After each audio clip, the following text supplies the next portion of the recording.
ketika saya tahu bahwa ketika meninggalkan sholat itu lebih berat dari zina, lebih berat dari segala macam. Saya cuma kadang-kadang ya nangis saya saat masih ada gak sih kesempatan saya di mata Allah. Saya pengen ya meninggal dalam ketaatan lah saat. Fadhal Ustaz, barakallahu fiik.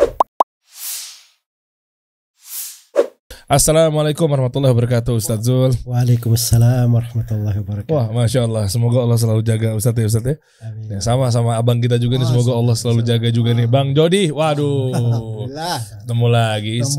Sepertinya ada raut-raut yang apa nih? khawatir masalah-masalah kehidupan dan seterusnya. Banyak sekali. Problemnya banyak sekali yang jelas ya. Karena saya hidupnya dulu waktu SD pakai pensil. Kok bisa? Maksudnya? Ada rautan kan? Tadi kan ngomongnya raut-raut ya. Ini kalau itu pakai rautan ya. Maksudnya raut gitu. Kayak mengkerut. Gitu ya. Hidupnya kayaknya beban gitu. Iya, harus ada. Karena kalau nggak ada beban kita pasti hidupnya udah di batu nisan. Oh, nggak ada beban. Iya benar, udah lost ya. Nah jadi gini, mungkin Bang Jody ini kan kita tahu ya Ustadz ya. Ustadz tapi sebelumnya tahu beliau belum. Tadi udah ngobrol, Ustadz nggak tahu gue. Tapi ente terkenal dulu Bang. Dulu, iya. Ustadz lagi di Yaman berarti. Di Yaman. Nah jadi Bang Jody ini kan dulu kan punya paham yaitu stigma atau tradisi yang mengatakan bahwa kalau 3 kali nggak sholat Jumat murtad. Mungkin gitu nggak Bang? Terima dulu nggak? Berarti kalau 2 kali boleh dong? Sempat tuh Jumatan sekarang, besok enggak, terus enggak Jumatan lagi. Oh, dia akal-akalin. Biar jangan 3. Biar jangan 3 gitu. Udah Jumatan lagi, ulang lagi dari 0. Oh gitu lagi. Begitu lagi, sempat begitu. Berarti enak banget ya.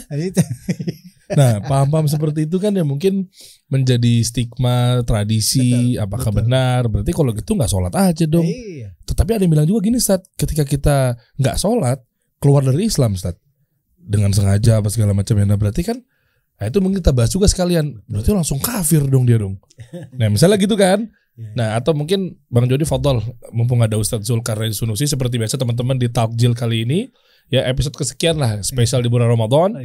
Nah tentunya guru kita nanti akan share ke teman-teman juga. Silakan kalau bagi yang mau nanya komen aja di bawah ya. Iya nanti yang jawabnya pakai email. Enggak dong langsung dijawab sama Ustadz. Masya Allah barakallahu fikum. Fadhal Bang Jody. Iya Sat, iya jadi gitu Sat. Jadi ada kita ya dulu Ana masih memegang pemahaman pembenaran. Wow. Pembenaran untuk diri sendiri. Berat ya kan, nih pembahasan iya. ini. Jadi merasa bahwa gue baik gitu dan gue ini. Tapi setelah ya makin kemari saya makin belajar, saya mencoba untuk mengkaji apa yang pernah saya alami dulu, ternyata astagfirullah, nauzubillah min dzalik. Saya ngeri banget gitu loh. Tapi kan ketika saya tahu bahwa ketika meninggalkan sholat itu lebih berat dari zina, lebih berat dari segala macam. Saya cuma kadang-kadang ya nangis saya saat gitu loh. Ya Allah, berapa lama nih saya nggak waduh gitu loh dosa saya.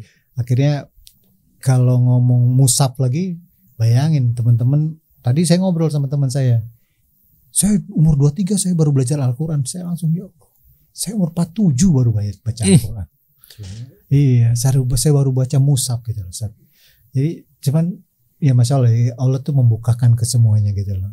Nah ini yang saya mau tanya Ustadz nih, bagaimana saya supaya bukan sok merasa bersih sih, Ustadz. Saya selalu ingat dosa-dosa saya yang dulu-dulu segala macam. Maaf Ustadz, tato saya masih berantakan nih Ustadz. Wow. Saya cuma kepengen masih ada gak sih kesempatan saya untuk di mata Allah. Kenapa saya juga kemarin pokoknya maunya ke masjid, saya pengen bukannya mau pencitraan, saya pengen ya meninggal dalam ketaatan lah Ustadz. Tapi kan kalau nggak mau amalah, anak istri terbengkalai kan parah juga kali Bang ya. Juga. Iya. Fadhal Ustaz, barakallahu fikum. Bismillahirrahmanirrahim. Alhamdulillahirabbil alamin. Wassalatu wassalamu ala al-mab'uts rahmatan lil alamin. Nabiyina Muhammad wa ala alihi wa sahbihi wa man tabi'ahum bi ihsanin ila yaumiddin, amma ba'd. Jadi sebenarnya kita mendapati bulan Ramadan itu kesyukuran juga ya insyaallah. Karena enggak semua orang bisa dapat kesempatan di bulan Ramadan ya. Ada orang-orang yang bersama kita tahun kemarin, mungkin tahun ini enggak ada. Dan di masa corona kemarin kan terlalu banyak dari pelajaran, subhanallah. Bagaimana betapa banyak orang-orang yang biasa kita lihat senyum, tawa dan candanya, tiba-tiba kita sudah kehilangan begitu. Jadi maksudnya kita ketika mendapati bulan Ramadan itu adalah sebuah karunia dan nikmat. Itu kalau kita gunakan dengan baik, itu pasti akan membawa pengaruh-pengaruh dari kehidupan.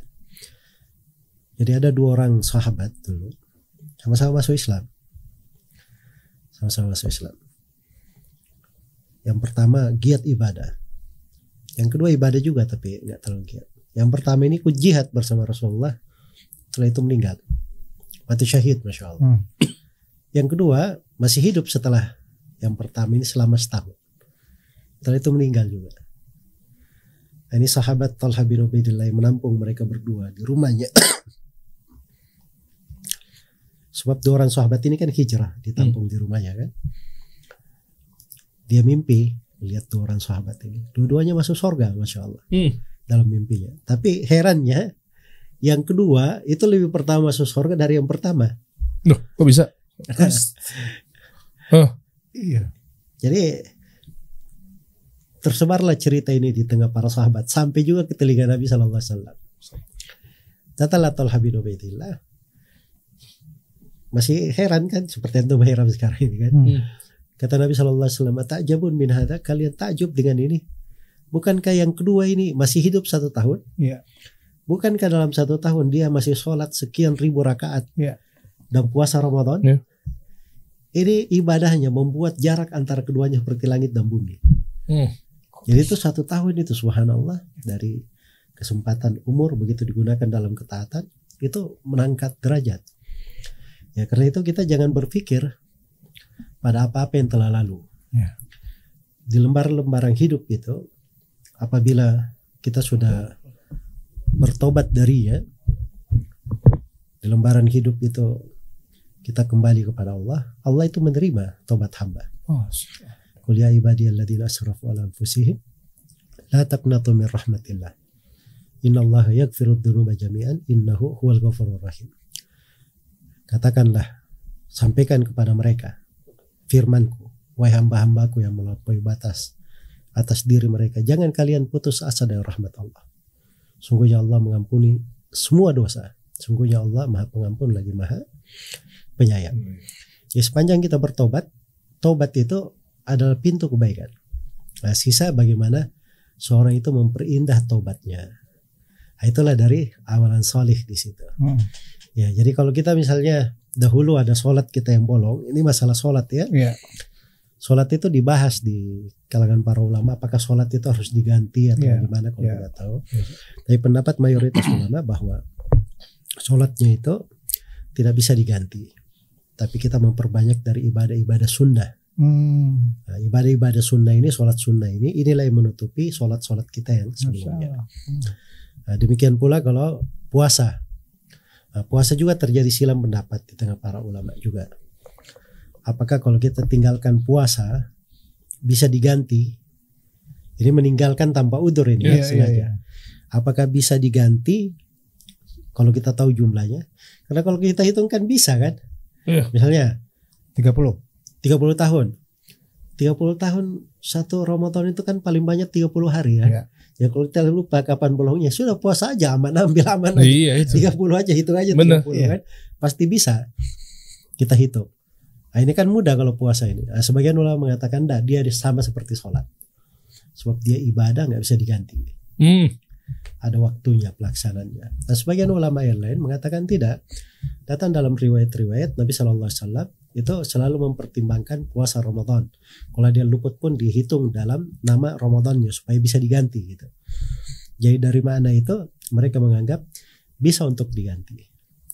Ini cukup ini ya di masalah puasa ya. Tapi kalau ingin aman, ya kita berusaha aja untuk mengganti. Alhamdulillah kehidupan itu bagus ya. Apalagi disebutkan dari Umar bin Khattab radhiyallahu taala anhu. Beliau itu malah ketika umur beliau semakin tua, malah puasa setiap hari Umar. Ya, radhiyallahu taala anhu. Padahal puasa tiap hari itu bukan hal yang afdal. Cuma dia pandang ini ada sesuatu yang dikejar. Ada sesuatu yang kita harus berlomba. Ada target. Ya, kita berlomba. Apalagi namanya umur ya. Semua orang tahu kalau umur umat Nabi Sallallahu Alaihi Wasallam itu sekitar 60-an. Iya. Umur umat Nabi Sallallahu Alaihi Wasallam. Jadi kalau kita sudah dekat ke sana, artinya ini ada sesuatu yang kita segerakan. Apalagi Nabi SAW bersabda, badiru bil a'mali fitanan. Bersegeralah kalian melakukan amalan-amalan untuk berlomba-lomba menghadapi fitnah-fitnah yang terjadi. Jadi ujian fitnah itu kan ada. Ya mungkin sekarang kita kayak kemarin ya sebelum corona, kita kan santai-santai aja ini santai. Tapi begitu ada corona, subhanallah, baru kita sadar ya, oh ini kenapa saya kemarin nggak sholat 5 waktu itu lebih keren lagi gitu, lebih bagus lagi. Kenapa saya baru kita sadar gitu setelah datang ujian dan cobaan. Nah, ini hal-hal yang seperti itu dari kehidupan kita, itulah yang perlu mungkin kita rapikan ya. Ya namanya kehidupan itu pasti selalu ada ujian, cobaan. Ya pasti ada beban-beban lah di dalam kehidupan. Tapi sesuatu yang di luar kemampuan kita, sesuatu yang sudah berjalan dalam kehidupan, kita berkeliru di situ, kita kembali kepadanya, kita serahkan kepada Allah. Kita bertobat dengan tobat yang benar. Nah, sisa bagaimana kita istiqomah setelahnya. Itu yang paling penting. Wah, Masya Allah. Lalu kalau untuk yang dosa-dosanya kan ada yang bilang juga katanya dosa-dosa yang lalu Allah gantikan, Allah hapus gitu, diganti dengan amal kebaikan. Benar gak, Sat? Contoh 100% nih sekarang nih. Total dosa kita 100%. Misal setengahnya melakukan perjalanan kita 100%, setengahnya melakukan kedosaan 50%. Nah 50% itu jadi kebaikan gitu, Sat, yang kita lakukan. Itu benar gak, Sat? Apa hilang begitu aja? Enggak, jadi itu ada beberapa tingkatan ya di amalan. Jadi ada jenis dari amalan itu menghapuskan dosa. Oke. Nah, dosanya dihapus. Oh, misalnya puasa sunnah kan ada tuh. Ada jenis dari amalan dia menggantikan dosa. Oke. Dosanya hilang, diganti dengan kebaikan. Nah itu maksudnya. Iya. Jadi dikatakan innal hasanati yudhibna sayyi'at. Sungguhnya kebaikan-kebaikan itu menghilangkan kejelekan-kejelekan. Wa ulaika yubaddilullahu sayyi'atihim hasanat. Mereka ini adalah orang-orang yang Allah ganti keburukannya dengan kebaikan. Nah, ini derajat penggantian.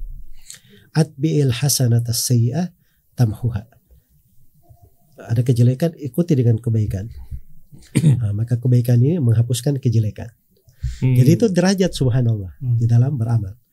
Jadi ada amalan-amalan yang kalau kita lakukan itu akan menghapuskan kejelekan kita, menghapuskan, menggugurkan. Dan ada amalan yang kalau kita kerjakan, amalan ini menjadi pengganti kejelekan. Masya Allah. Jadi pengganti. Oh, berarti levelnya itu kalau untuk menghapus itu sama nggak dengan kita bertobat? Kan kalau kita bertobat dengan sungguh-sungguh kan kehapus juga tuh katanya. Itu semuanya masuk dalam ya? Tobat. Tobat kadang dalam bentuk ini, kadang dalam bentuk itu. Cuma tobat itu kan memang ada 5 hal yang harus diwujudkan secara serius di dalam tobat. Yang pertama keikhlasan, niat. Kemudian yang kedua kesungguhan, azam di dalam jiwa, tidak akan mengulangi lagi. Kemudian yang ketiga an-nadam, kita sesali perbuatan dosa itu. Sebab ada orang yang meninggalkan dosa tapi bukan karena niat, dia tidak ada biaya aja, sudah habis duitnya. Ada yang melakukan dosa kena pahit, tapi nanti kalau ada kesempatan lagi boleh gue coba lagi. Nah, itu gak benar kan. Kemudian yang keempat, dia harus berniat sungguh-sungguh, tidak akan mengulangi dosa itu lagi. Jadi harus ada niat sungguh-sungguh, tidak akan mengulangi dosa itu lagi. Kemudian yang kelima, dia bertobat tatkala ruhnya belum sampai ke tenggorokan dan matahari belum terbit dari arah barat. Masih ada waktu dalam bahasa lainnya. Masya Allah. Ya, jadi kalau terpenuhi 5 syarat ini, tobatnya insya Allah diterima. Cuman ketinggian derajat tobat seseorang itu berjenjang. Nah, disitulah bagaimana kita membuktikan setelah kita bertobat itu, amalan-amalan kita itu yang membuktikan sebenarnya keseriusan tobat kita. Ya, barakallahu. Oh, Masya Allah, Allah ibarik fiik Ustaz. Gimana Bang? Iya, jadi lega ya. Belum lama Ana posting kan? Ana posting, Ana bilang yang terberat itu bukan sholat. Apa nih Ustaz? Ini menurut Ana gitu. Saya posting di sosmed saya. Yang terberat itu bukan sholat, bukan baca mushaf, bukan sodako. Tapi istiqomah, saya bilang. Ini berat banget ini. Itu dia. Jadi mumpung ada Ustadz ya, cuma tanyain gimana Bang. Iya, jadi saya mencoba bertahan Afwan gitu loh. Jadi kayak muamalah tadi yang antum bilang kan, dapur kita harus settle juga kan. Walaupun kita mencoba untuk memperbaiki hubungan kita sama Allah kan, gitu loh. Ada beberapa pekerjaan-pekerjaan yang saya tolak karena tidak sesuai dengan pemahaman saya, dan saya mencoba untuk menjauh dari itu. Wah, gitu. Contohnya apa Bang? Ada misalnya ada diminta sama sebuah broadcast lah. MC, host, jadi host tapi jadi bintang tamu gitu. Di TV ya? Iya di TV dan sebagainya, itu saya tolak gitu loh, karena saya pikir waktu itu apa nih tanda kutip tiba-tiba ada anak dia disuruh main komedi, sampai temen nanya gitu loh, kenapa sih nggak mau terima? Gue pengen nangis aja sekarang. Kenapa? Nggak mau ketawa-ketawa lagi, gue mau nangis aja bang. Hatinya sempit ya? Iya. Jadi saat anak sampai kayak gitu, gue mau nangis aja. Kalau ngomong duit, apa saat itu duit gitu loh. Iya gitu. Terus ada beberapa juga lah yang undangan untuk sharing segala macam. Tapi anak bilang enggak lah, anak enggak mau gitu loh. Jadi ada beberapa gitu. Tapi masya Allah, secara kalau mau ngomong kebutuhan, anak butuh. Siapa sih yang nggak butuh? Anak pasti butuh sekolah kan segala macam. Kembali lagi kepada kebesaran Allah, dan ketika Anda mencoba berusaha untuk tidak melakukan hal-hal yang menurut pemahaman saya enggak, ini bukan gitu loh. Nah, masalah alhamdulillah Allah ganti sih, enggak gede, tapi ada aja. Ya, gitu, Masya Allah. Ya, ada aja gitu loh. Dan Masya Allah ketika teman Anda Afan ya dalam kutip memuji, saya bilang, jangan puji gue. Puji tuh istri gue. Karena dia ketika kita tolak kan ada di dia. Nggak usah diambil misalnya gitu ya kan. Dia tahu ya. Dan dia tahu, dia cuma senyum aja. Istri anak senyum aja saat. Jadi saya bilang yang hebat tuh istri saya. Gitu loh. Dia bisa menahan. Padahal dia kan Afwan ya, mungkin dia mau beli daleman juga kan. Skincare gimana skincare? Iya kan? Skincare. Gincu ya gitu. Masya Allah. Jadi saya bilang bukan saya. Kalau mau karena dia luar biasa, ketika kita nggak punya apa-apa, dia bisa meracik. Saya bilang itu meracik apa? Kalau pagi telurnya tuh diorek-orek, biar variatif ya. Siang telurnya dikasih kuah, dibikin apa, kasih kecap segala macam. Malamnya telur dadar gitu. Artinya kan dia luar biasa untuk menjadi chef apa segala macam. Masya Allah. Nah, saya bilang ya apaan gitu. Saya alhamdulillah saya dikasih istri yang insya Allah bisa mengerti saya gitu pada saat yang kayak gimana. Dan ketika saya meninggalkan itu, ini yang saya mau, ini true story boleh ya? Boleh ya, gitu boleh. Ya. Silakan. Jadi sebelumnya saya kemana-mana naik motor sohib saya, teman saya, akrab saya, rumahnya di Cinere Sebut saja Edwin. Saya di Cikupa ya kan. Jadi dari Cikupa ke Cinere itu sekitar 52 kilo lah. Yang benar Bang? Iya, sekitar kalau nggak salah ya. Jadi dari Cikupa lewat Curug, BSD, Pamulang, Pondok Cabe, barulah Cinere. Jadi sekitar 1,5 jam saya baru sampai sana naik motor Iya kan? Dengan dulunya motornya? Dulu pertama ADV. Motor gede lah. Motor gede. Beliau nih. Sekarang hilang semua Bang. Hilang semua. Dunia ya. Iya. Akhirnya saya naik motor itu pernah, dan motornya akhirnya motor yang lumayan cukup gede lah itu waktu itu. Kecil lagi karena ya kebutuhan lah. Anak mesti bayar kuliah apa segala macam. Kecil lagi nih. Makin dibilang gimana gitu ya. Tapi saya minta sama Allah, ya Allah nggak apa-apa, saya jalanin aja gitu. Nah tiba-tiba gitu loh, ada sebuah program yang nawarin saya untuk menjadi brand ambassador. Saya bilang saya nggak minta uang lah. Kalau bisa saya beliin saya mobil lah walaupun bekas. Saking butuh buat itu. Ya? Diijabah saya dapat mobil. Nah itu makanya ini kayak gini-gini saya bilang, ini Allah nih, saya yang ahli maksiat ya, saya pendosa, saya segala macam. Saya mencoba untuk menjalankan ketaatan saya sama Allah. Terserah deh, mau yang tadi Ustadz bilang, ya kan, isi deh tuh dengan sunah-sunah, insya Allah kan, ya mulai Ayomil Bed lah, Senin Kamis dan sebagainya. Terus juga masjid, hati saya mencoba untuk mengikat sama masjid. Ketika saya bangun jam 4, saya paksain bangun. Kenapa? Di mindset saya, ini hak Allah, bukan hak bantal gitu. Kalau mau ngomong bantal ngantuk terus gitu. Ini haknya Allah nih, haknya Allah. Iya udah saya bangun, saya sikat gigi, bahkan saya sering mandi jam 4 pagi gitu. Nah ini sampai saya bertanya, apa nih mumpung ada Ustadz gitu loh. Apakah kalau mau ngomong kado dunia kan ya Ustaz, gitu ya. Apakah ini kado dunia atau gimana? Saya takutnya nggak, saya khawatir lagi kayak dulu Ustaz, gitu loh. Saya khawatirnya saya terlena, saya kena istihrots lagi gitu. Gitu Ustaz. Jadi ada dilema juga sebenarnya ketika Allah memberikan kemudahan kepada saya Ustaz. Jadi bagaimana saya menyikapi ini Ustaz? Takut bablas ya. Iya. Harta-harta dan seterusnya dipakai ke jalan yang gak benar ya. Itu. Fadhal Ustaz barakallahu fik. Ya seperti yang disebut tadi itu istiqomah itu Berat. Ya dia taufik dari Allah. Oh Masya Allah. Ya kalau dibilang berat, ya mungkin pandangan kita berat ya. Cuman syariat itu kan ketika disyariatkan, itu adalah jalan kita. Nah, itu artinya itu adalah hal yang dimudahkan sebenarnya. Cuman beratnya itu dari sudut mana? Itu mungkin berat dari kebiasaan Ustaz. Kebiasaan saya. Iya. Atau saya misalnya saya semangatnya kurang kuat gitu loh. Untuk istiqomah terus itu berat bagi saya, itu betul itu dari sudut itu ya. Tapi kalau di sudut pandang syariat secara umum, namanya bagian dari agama itu selalu dikatakan oleh Nabi inna ad-dina yusrun. Agama itu dimudahkan. Bahkan seorang itu kalau dia melangkah satu langkah, Allah mendekatkan dia lebih cepat lagi 2 langkah. Dia mendekat kepada Allah sejengkal, maka Allah akan mendekat kepada dia lebih dekat lagi, sahasta, lebih jauh lagi daripada itu. Jadi maksudnya ibadah itu memudahkan sebenarnya, memudahkan. Jadi memang betul istiqomah itu bukan artinya istiqomah itu orang nggak jatuh dalam dosa lagi. Itu nggak ada. Yang memahami istiqomah seperti itu. Ya, karena dosa itu kesalahan itu tabiatnya manusia. Kullu bani Adam khata wa khairul khata'in at-tawwabin. Setiap anak Adam itu berbuat salah dan sebaik-baik orang yang berbuat salah adalah orang yang bertobat. Adanya kesalahan itu supaya kita bertobat. Ya kan? Makanya datang dalam sebagian hadis itu dikatakan, wahai anak Adam, andai kata kalian tidak berbuat dosa, aku akan hilangkan kalian. Kemudian aku akan datangkan satu kaum berbuat dosa lalu mereka bertobat, aku ampuni. Dari nama Allah Asmaul Husna, nama Tawwab, yang Maha memberi tobat. Jadi kalau nggak ada yang bertobat, nggak ada yang berbuat dosa, nggak ada pengaruh nama ini kelihatan. Nggak ada. Jadi itu hikmah memang dari Allah Subhanahu wa Ta'ala. Jadi kita juga diperintah untuk istiqamah, diperintah untuk tegar di atas agama.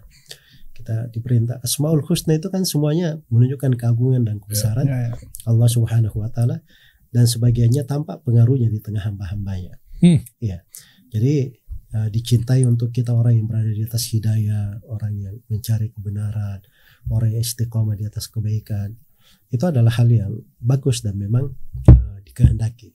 Kemudian kalau memang untuk memelihara diri di atas istiqomah, ya kita sudah pernah jatuh di dalam sebuah lubang satu kali. Ya kita harus hati-hati dong. Ya, jangan jatuh lagi. Masa kecemplung lagi gitu ya? Sudah tahu ini lubang. Ada binatang buas di situ.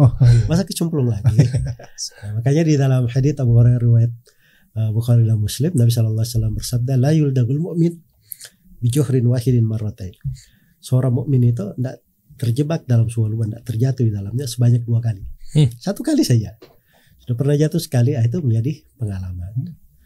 Ya. Dia bisa menata hidupnya, bisa mengambil kehati-hatian. Ya sepandang itu kita lakukan, itu adalah hal yang bagus. Itu satu sudut. Sudut lain, sebenarnya kadang seorang itu diberi pemberian, kadang cara kita memandang salah. Ya, pemberian itu kita pengennya dari sudut apa? Ya. Ada kadang yang nanya ya, Ustadz itu kan sebagian pahala ibadah menghilangkan kefakiran. Artinya kalau orang misalnya umroh ya, dia sudah jadi kaya gitu kan. Kok sering umroh tapi miskin-miskin juga. Nah, ini nih, kita ramai juga nih. Baik, makanya saya tanya, kita itu mau memahami kekayaan dari sudut apa? Kalau kekayaan dari sudut harta, itu kan terbatas memahami kekayaan. Terbatasnya di mana, Ustaz? Padahal kekayaan yang sebenarnya itu kata Nabi sallallahu alaihi wasallam dalam hadits Abu Hurairah riwayat Bukhari dan Muslim, "Laisal ghina an kathratil arad, innamal ghina ghinan nafs." Bukanlah kekayaan itu banyaknya harta benda. Kekayaan itu kekayaan hati. Nah, itu sebenarnya kekayaan yang kadang kalau dinilai dengan dunia dan segala isinya bisa lebih hebat yang di dalam hati itu. Makanya kita lihat kan banyak orang yang punya rumah bertingkat-tingkat, di rumahnya ada showroom mobilnya, tapi kerjaannya mungkin di dalam rumahnya mungkin cuma sejam aja, ya mungkin dia menganggap hidupnya ini masih kurang. Nah, itu kan ada harta di tangannya tapi merasa tidak cukup gitu. Berarti nggak ada kekayaan, orang fakir dong kalau kayak gitu. Tapi ada orang yang mungkin dia santai, kekurangan, tapi dia santai aja di rumahnya, merasa dirinya sudah cukup. Nah, itu kekayaan yang sebenarnya. Nah, jadi kekayaan itu dua macam. Jadi kadang kita melakukannya, Allah berikan kekayaan, kecukupan. Kita istiqamah, Allah berikan kecukupan, kita tidak fakir. Mungkin kecukupan itu dalam bentuk materi fisik, dan mungkin kecukupan itu dalam bentuk kekayaan hati. Nah, jadi itu harus kita pahami, anugerah Allah itu luas. Dan yang terpenting kita selalu berbaik sangka, itu jangan dilupakan. Jangan sekali-sekali berburuk sangka kepada Allah. Kita dipilihkan jalan agama, dipilihkan jalan istiqamah. Itu yang terbaik untuk kita, demi Allah, itu yang terbaik. Tapi kadang kita berburuk sangka, ini kok saya gini-gini terus. Ini gini-gini terus kayak gimana? Masa apa?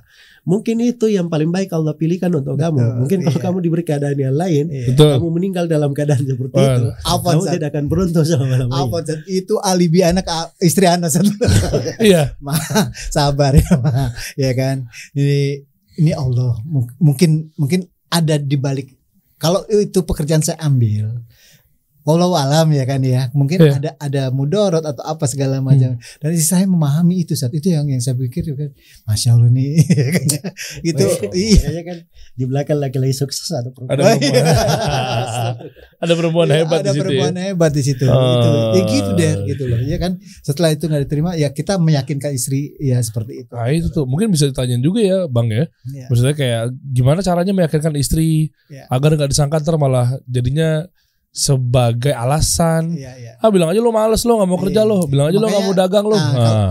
Kalau Ana ketika menolak pekerjaan itu di depan dia, karena di by phone kan, sengaja bukti iya gitu. Atau Ana speaker saat gitu loh, enggak yang lain aja lah, kasih udah nggak apa-apa gitu. Sampai ada teman Ana bilang, si Jody lagi banyak duit kali begitu, teman dekat. Dia nolak dia lebih banyak duit. Enggak, nah screenshot aja saldo tuh Jigo. Dan dulu saat 2000-an enggak pernah masuk dompet saat. Sekarang lebih sering gitu. 2000-an masuk dompet. Buat party, buat parkir, nongkrong. Buat apa? Oh kalau dulu enggak dulu. 2000 perak. Oh iya. Sekarang masuk dompet der. Dulu nggak pernah. Sekarang kan? Iya dulu kan pasti lebih banyak bersyukur ya berarti. Tapi gini Ustaz, ada kaidah juga mengatakan kalau kita nggak bisa masuk sepenuhnya jangan tinggalin sepenuhnya. Nah itu gimana tuh Ustaz? Misalnya ada terima job ngisi di sini talk show atau apa segala macamnya, atau kita dapat programnya mungkin bisa jadi jangan-jangan bawa Ustadz juga bisa masuk di sana, misalnya bawa mungkin orang-orang yang positif misalnya ya di TV apa segala macamnya. Nah itu apakah nyambung? Kan tadi kan Bang Jody udah mending gue gak usah semuanya aja. Nggak mau gue apa-apa gak mau gitu kan, taunya bolak-balik masjid aja gitu kan. Nah masuk gak tuh saat kaidahnya? Ambil aja maksudnya gini, cukup. Syuting tapi di situ tanpa musik, tanpa aura, tanpa apa, misal request sama yang punya program apa segala macamnya. Oh kemarin. Iya, nah itu tetap bisakah atau batasannya? Apakah melulu harus minuman keras misalnya nampak? Kalau nggak nampak gimana? Saya kemarin sempat gitu saat syuting sinetron. Jadi gitu Der. Ada sebuah dialog yang menurut saya, menurut pemahaman saya nggak gitu. Saya sampaikan ke saudara, alhamdulillah saudaranya mau ngerti. Oh ya boleh gitu. Karena apa? Misalnya bukan mahram juga adegannya? Bukan soal bukan mahram, tapi ada kata-kata ya apa nih ketika ada ya mengucapkan yang sudah meninggal gitu kan ya. Itu Anda mencoba yang Anda tahu kan rahimahullah gitu lah. Di situ? Ya di situ yang umum. Ya yang umum gitu. Iya. Ya, boleh gak Anda bilang diganti itu? Karena yang sepemahaman saya seperti ini nih. Oh ya nggak apa-apa, wah enak banget tuh kayak gitu. Oh ya. Tapi kalau ketemu yang kayak gitu lagi belum tentu juga deh. Iya sih. Biasanya banyak tradisi-tradisi. Karena skenario itu pasti di screening sudah. Sudah di screening dengan production hostnya dan mungkin juga sudah di screening dengan TV-nya gitu. Ada lagi mungkin Bang Jody yang mau tanyakan, mumpung ada Ustadz Zul di sini. Nah itu dia saat Masya Allah. Masalah kalau bagaimana kalau saya juga nggak tahu nih saat tiba-tiba Masya Allah. Tahun lalu Ramadan saya umroh. Tahun ini dapat lagi Ramadan saat itu. Sampai saya sambil berpikir gitu loh. ya Allah gitu, ini banyak banget kemudahan untuk saya yang ya mak itu tadi Der gitu loh. Ketika, ini nyambung nih Bang nih antara Afwan dipotong ya. Antara apakah melulu sudut pandang orang tuh berpikir bahwa kalau rezeki itu uang. Itu dia maksudnya Sa. Nah, apalagi ini buat ngeyakinin istri juga kan. Kadang kan mana nih kamu katanya hijrah. Mana nih nggak ada uangnya nih. Kan diukurnya uang melulu tuh. Padahal mungkin jangan-jangan berangkat umroh dan seterusnya. Itu kan rezeki juga kan. Dan semuanya apa? Semuanya TTM. TTM itu apa? Tanpa modal. Kita nggak tahu, iyalah. Berangkat umrohnya. Nggak ada, mau berangkat umroh, mobil juga gratis, ya kan? Ente berangkat umroh. Iya. Bang, yang namanya umroh tuh berbayar. Antum gratis. Travel bag gratis, semua gratis semua, ya kan? Sama. Oh iya.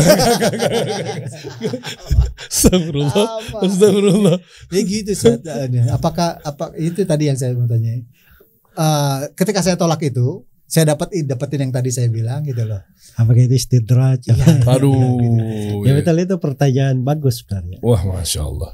Jadi kalau seorang itu dapat rezeki apa saja? Rezeki itu kan dua macam ya, saya paparkan dulu. Ya ada rezeki duniawi, ada rezeki ukhrawi, dini namanya. Ada rezeki terkait dengan agama, ada rezeki terkait dengan dunia. Jadi rezeki terkait dengan agama, kita dapat tambahan ilmu, tambahan taubat, tambahan rasa takut, tambahan ibadah, mendekatkan diri. Itu kan rezeki juga. Tapi terkait dengan agama.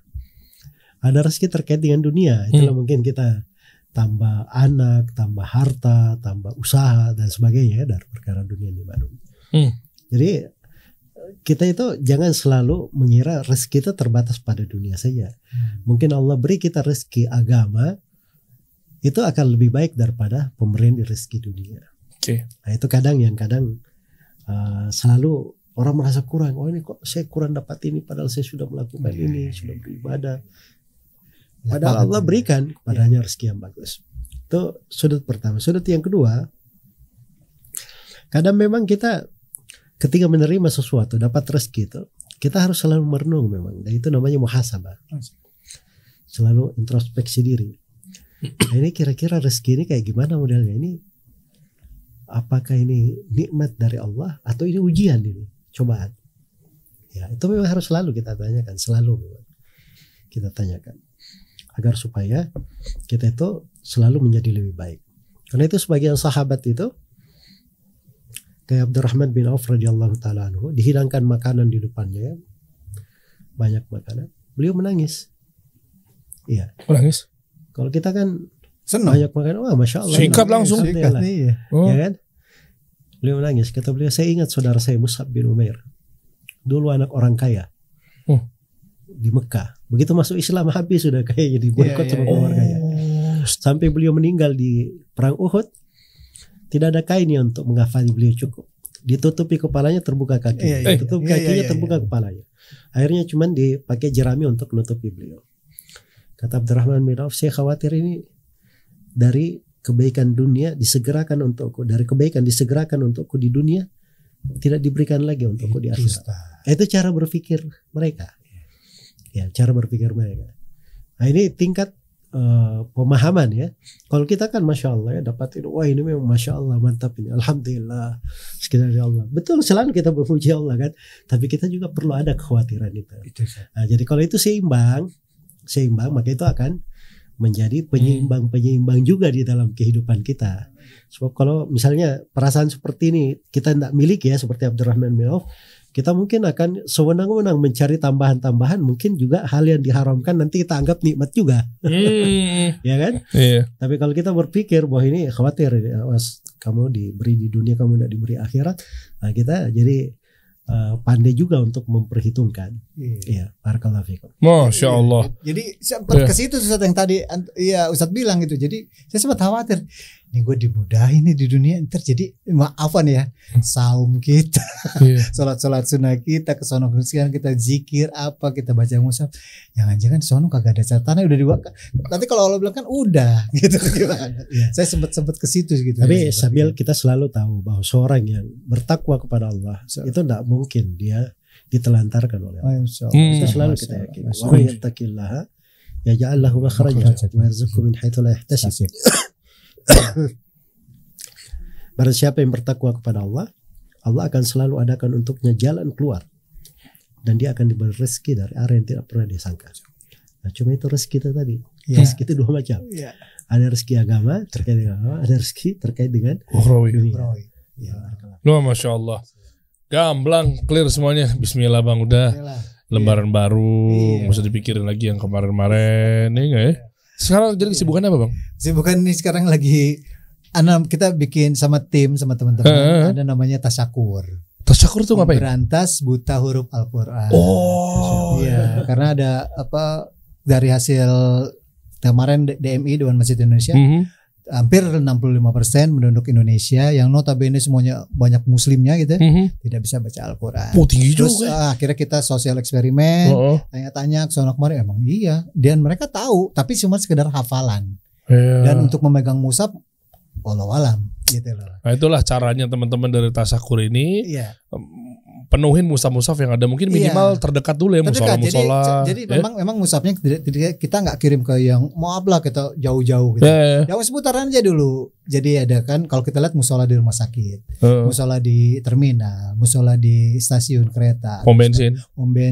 Iya, kita cari-cari yang kita lihat ada mushafnya tapi mungkin udah nggak layak. Nah itu kita ganti. Bisa kolaborasi nggak tuh sama Ustadz yang dari Saudi, Ustadz? Yang kira-kira mesti pembangunan masjid misalnya. Insya Allah. Dan seterusnya gitu kan. Ustadz. Ya nanti lah ngobrol-ngobrol ya. Informasi lebih lanjut mungkin ada di akunnya Bang Jody ya. Iya. Tapi jargonnya dong. Apa tuh? Selalu di kotaknya itu setelah taruh mushaf kita penasaran nih. Kita tulis di sini nih. Apa tuh? Biar untuk orang memancing untuk agar bisa mau baca mushaf. Apa tuh? Baca Al-Quran. Jangan mati sebelum bisa baca Al-Quran. Jadi begitu dia habis sholat, dia lihat, waduh ya. Itu, Sat. Jadi ini supaya bangkitin giro aja sih Sat gitu. Kalimat motivasi bagus. Iya. Jangan mati sebelum baca Al-Quran. Dan teman saya nangis, Sat. Nangis karena dia belum bisa baca Al-Quran. Umur berapa teman-teman saya? Udah atas 50. Waduh. Gimana? Ia bilang paksa. Saya juga umur belum lama kok saya bilang bisa saya baca. Antum umur berapa baca Quran belajar? 47 ya? 47 iya. 2017 kan 47 kan 70 lahir kan. Masya Allah. Jadi baru bisa bahasa mushaf terus belajarnya sama guru ngaji yang di masjid saat gurunya anak-anak. Saat bacanya ini gimana saat gitu. Dari Iqra. Terus Masya Allah kasih kemudahan saya. 2019 saya umroh, saya beli mushaf Utsmani dan sampai sekarang saya pegang itu saat. Ya, Masya Allah. Gitu. Saya bacanya Utsmani. Ini bulan Ramadan, bulan Al-Quran. Oh iya, 17 Ramadan. Ya Sat ya. Pas banget tuh ya Al-Quran pertama kali turun tuh ya. Jadi bulan Al-Quran maksudnya di Ramadan itu di semua saat dan waktu itu kita disyariatkan untuk membaca Al-Quran. Memperbanyak dari membaca Al-Quran. Karena itu Nabi SAW di bulan Ramadan itu beliau membaca Al-Quran lebih daripada yang lainnya. Ya, terkait dengan turunnya Al-Quran itu dipastikan di bulan Ramadan. Tapi di mana turunnya tanggal 17 ataupun selainnya itu silam pendapat. Oh itu pendapat. Oh gitu. Karena pikir 17 itu udah ijma. Enggak. Yang ijma itu turun di bulan Ramadan. Turun. Kapannya belum ini ya. Di mana ininya turunnya itu ada silam pendapat. Oke, saya kenapa ngotot tiba-tiba jadi baca Al-Quran? Pasti Ustaz nanya. Kenapa? Iya kenapa bang? 2016 saya kena serangan jantung Ustaz.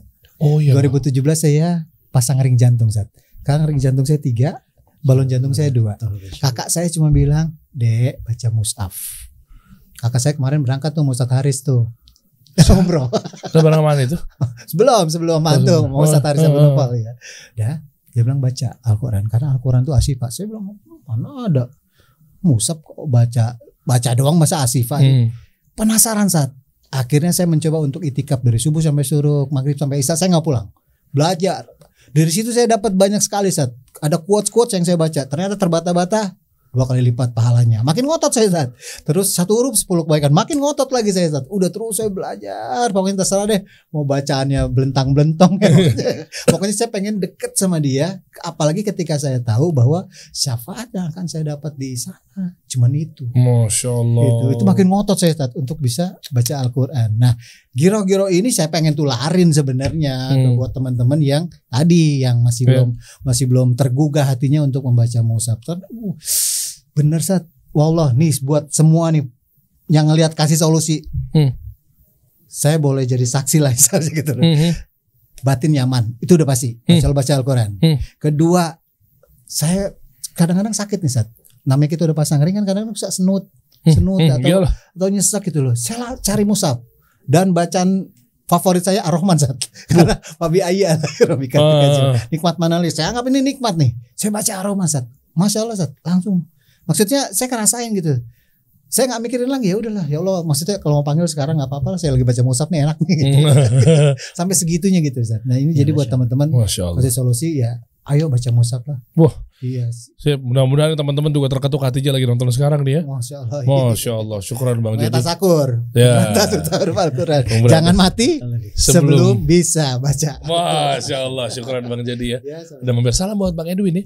Bang Edwin udah bisa baca Al-Quran juga. Itu dia PR-nya nih. Dia PR.